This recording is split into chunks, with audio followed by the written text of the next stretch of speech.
को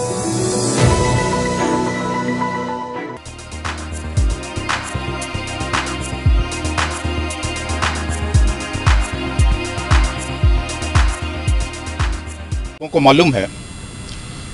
कि चंपारण आंदोलन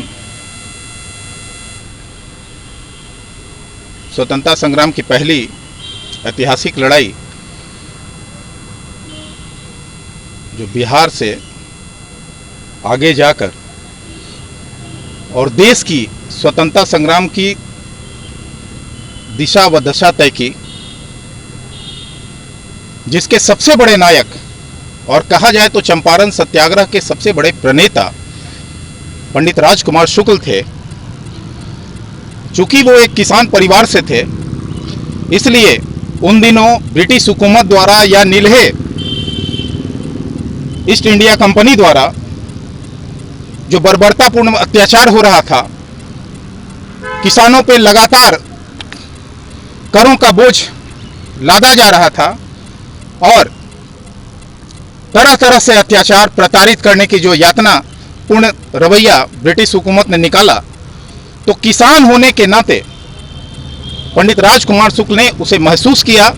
और पहली बार ब्रिटिश हुकूमत के विरुद्ध पंडित राजकुमार शुक्ल ने आंदोलन का बिगुल फूंका, जिसे नील आंदोलन के नाम से जाना जाता है। कालांतर में जब गांधी जी को उन्होंने बुलाया, यह सर्वमान्य तथ्य है कि गांधी जी को पंडित राजकुमार शुक्ल ने अपने भागीरथ प्रयास से चंपारण की धरती पर प्रथम बार लाने का कार्य किया था और अपने नेतृत्व को, चूंकि गांधी के पहले भी चंपारण आंदोलन चल रहा था पंडित राजकुमार शुक्ल के नेतृत्व में, और कई उनके सहयोगी थे जिनके सहयोग से चंपारण आंदोलन चल रहा था। राजकुमार शुक्ल जब आए और महात्मा गांधी को उन्होंने जब लाया चंपारण की धरती पर, तो यह आंदोलन एक बृहत्तर रूप लिया और पहली बार स्वतंत्रता संग्राम की पहली लड़ाई बिहार से शुरू हुई, जो आगे जाकर देश की स्वतंत्रता संग्राम की दिशा व दशा तय की। एक बड़े किसान जो लगभग 600 बीघे की रैयत थे और चंपारण आंदोलन की इस लड़ाई में उन्होंने सर्वस्व आहूत कर दिया। उनके त्याग और बलिदान को इस बात से समझा जा सकता है कि उनकी जो अंत्येष्टि हुई थी वो कुछ कार्यकर्ताओं के और मोतिहारी के लोगों के चंदों द्वारा हुई थी। तो इस बात से उनके त्याग और बलिदान को समझा जा सकता है कि देश के लिए उन्होंने क्या किया है। और बिहार का यह अख्यात गांधी जो है आज भी इतिहास के पन्नों में गुमनाम होता जा रहा है, जिसको लेकर पंडित राजकुमार शुक्ल स्मृति संस्थान कृत संकल्पित है कि उनके स्मृति अशेष को अक्षुण्ण रखा जाए और उनके स्मृति में कई ऐसे कार्य किए जाएं। लगातार उनकी जयंती और पुण्यतिथि मनाने का पंडित राजकुमार शुक्ल ने काम किया है। कई राज्य और राज्य के बाहर भी सेमिनार आयोजित किए गए हैं और राज्य सरकार से उनके स्मृति को लेकर कई मांगों को हम लोग लगातार उठाते रहे, जिसमें भारत रत्न की एक मांग हमारी प्रमुखता से हमेशा उठती रही है, जिस पर बिहार सरकार ने अनुशंसा 2018 में किया है, जो केंद्र सरकार के पास आज भी लंबित है। मैं राज्य सरकार से लगातार गुहार लगाता हूं, आज भी एक सादर अपील करता हूं बिहार के मुख्यमंत्री से कि अपनी अनुशंसा पर केंद्र को भी उचित कार्रवाई करने के लिए एक अविलंब पत्र लिखें और ध्यानाकृष्ट कराएं। मैं मानता हूं कि बिहार के मुख्यमंत्री अगर इस पे कोई उचित कार्रवाई करते हैं तो केंद्र सरकार इस पे निश्चित तौर पर एक सकारात्मक फैसला लेगा, जो पंडित राजकुमार शुक्ल संस्थान के लिए एक मील का पत्थर साबित होगा। और भी कई मांगों को लेकर हम लगातार मिलते रहे हैं। जैसा कि आपको मालूम है कि पंडित राजकुमार शुक्ल की जीवनी सीबीएसई ने पूरे देश में पढ़ाने का काम किया है। को बिहार सरकार ने अभी राज्य की पाठ्य पुस्तकों में वो सम्मान नहीं दिया है जिसके वो हकदार थे, और इससे बिहार की भावी पीढ़ी चंपारण आंदोलन और पंडित शुक्ल के त्याग और बलिदान की यशोगाथा को भी जान सकेगा। इसके लिए आवश्यक है कि बिहार सरकार को राज्य की पाठ्य पुस्तकों में उनकी जीवनी को समावेशित किया जाए, ताकि हमारी भावी पीढ़ी अपने महापुरुषों और बिहार के इस अख्यात गांधी को भी और इनके यशो गाथा को भी जान सके। और संस्थान ने लगातार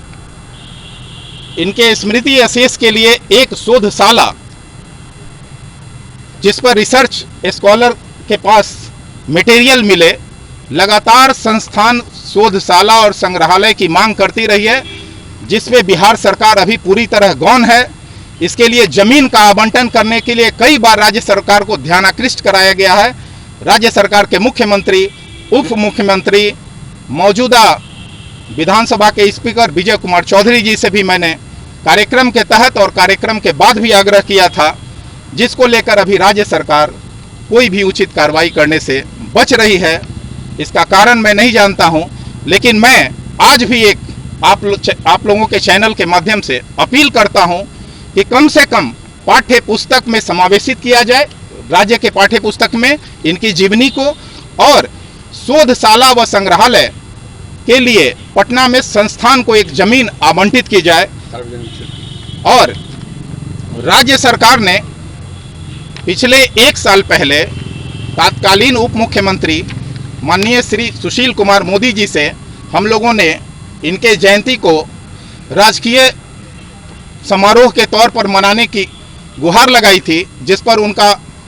आश्वासन मिला था। अभी तक उचित कार्रवाई उस पर भी नहीं हो पाई है। मैं राज्य सरकार से मांग करता हूं कि राजकीय समारोह के तहत सरकार उनके जयंती को आयोजित करे और उस दिवस को अवकाश घोषित करे, ताकि इस महान विभूति के ऐतिहासिक पक्ष को आज की आवाम, आने वाली भावी पीढ़ी जान सके और अवगत हो सके। यह पंडित राजकुमार शुक्ल के संस्थान की ओर से राजेश भट्ट की मैं बतौर अध्यक्ष मांग करता हूं। आज हमारे बीच पंडित राजकुमार शुक्ल जी की नतनी आई हैं। क्योंकि पंडित राजकुमार शुक्ल जी का कोई पुत्र नहीं था, पुत्री ही थी, तो इन्हीं की माँ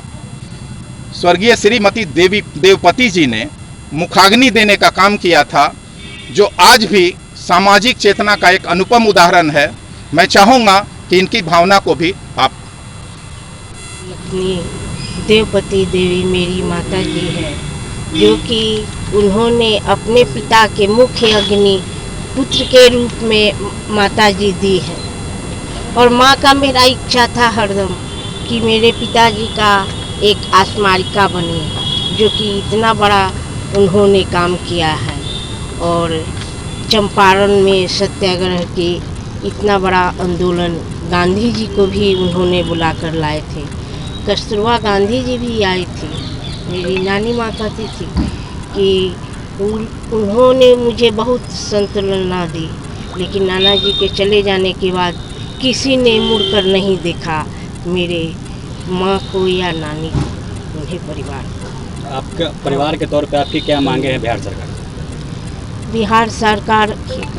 अभी तो पेंशन हमारी माँ को स्वतंत्रता सेनानी